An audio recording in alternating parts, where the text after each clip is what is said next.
I have one question to answer today. Is the Earth going to be sustainable for our future? Well, no one will really know until the future slows down enough so we can see what's happening with it. We can, however, answer many questions that are connected to our future, but we will never really know what is true until it happens. One of the questions that needs to be answered pertaining to sustainability is our world's population. Is it growing? Yes, that is true. Is it going to continue growing? Many of you may think that our population is growing exponentially, but the truth is that we will not be able to surpass the 9.5 billion mark. Fertility rate has gone down over the past 50 years, all the way from 5 births per female, assuming that she lives to the end of her childbearing years, down to approximately 2.5 births per female. This rate is still decreasing in most countries around the world. 9.5 billion people is a lot for the Earth to handle, but so can it sustain all of us? Well, combining technology and human innovation, I believe that it is possible. The two major problems that Earth faces with supporting 9.5 billion people are energy and water. Well, the world is full of water for one thing, but only about 0.1% is usable for us. The rest is either frozen or full of salt and minerals.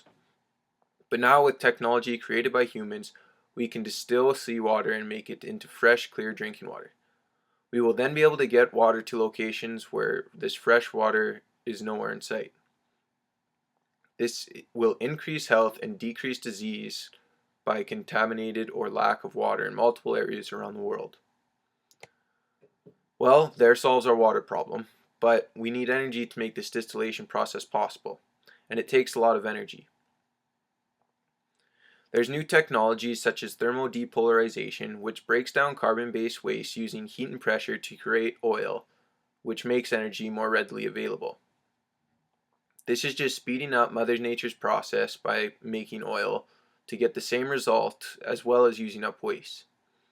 Yes, this means CO2 emissions may be higher, but there's technology that can help with that too. It's paper. Not just regular paper, which cuts down thousands of acres of forest that uses up CO2 in our atmosphere, but a new digital paper. This is flexible and white, just like today's paper, but it is reusable over and over again. This will therefore increase CO2 usage by forests, and paper will be more environmentally friendly. Another option to cut down CO2 emissions is to stop driving gas or diesel combustion engines. New hydrogen cell-fueled vehicles create electricity by combining hydrogen and oxygen atoms to create water. They're getting close to figuring this idea out, and this will lead to pollution-free driving in the future. Although oil and gas is our main source of energy at this time, I believe it's on its way out. We are moving towards using the sun. The sun can power every vehicle, factory, and device on the planet for an entire year with only 1 hour of its everlasting glorious rays. The problem is, as the sun would suggest, it has its disadvantage of being unavailable at night.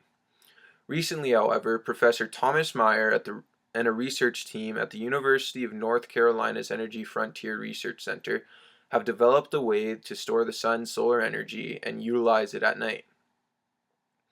They do this using what's called a dye-sensitized photoelectrosynthesis cell, or a DSPC, that mimics the photosynthesis done by the plants on Earth. It's great, I promise. It takes water and breaks it up into basic components, hydrogen and oxygen, using the sun's energy. It stores hydrogen fuel that way. You know what's even better? Its byproduct is literally oxygen. The same oxygen you, me, and all the animals breathe on this planet. Using new technologies like UNC's DSPC and already existing technology like photovoltaic cells on solar panels, communities all over the world can utilize the sun's free and abundant energy. One aspect of today's society who don't approve of solar energy use are electrical companies. Basically, as homeowners, people are able to harness their own energy from the sun for electrical and by using solar panels. Electrical companies don't like this because it's bad for business. People won't buy their electricity if people can produce their own.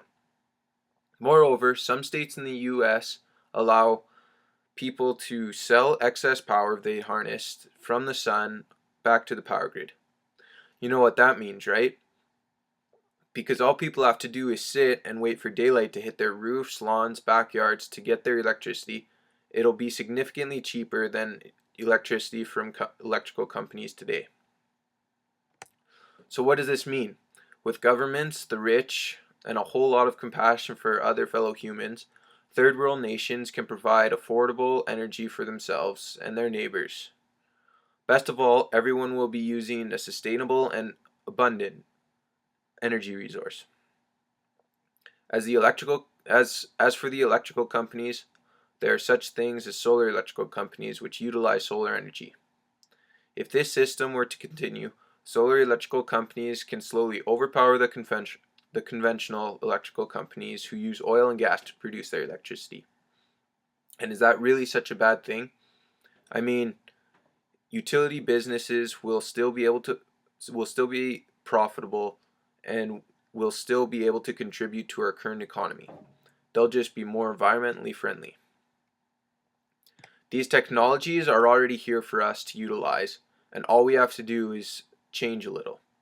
With technological change, the Earth will surely be able to sustain 9.5 billion people with its abundant resources. I believe it.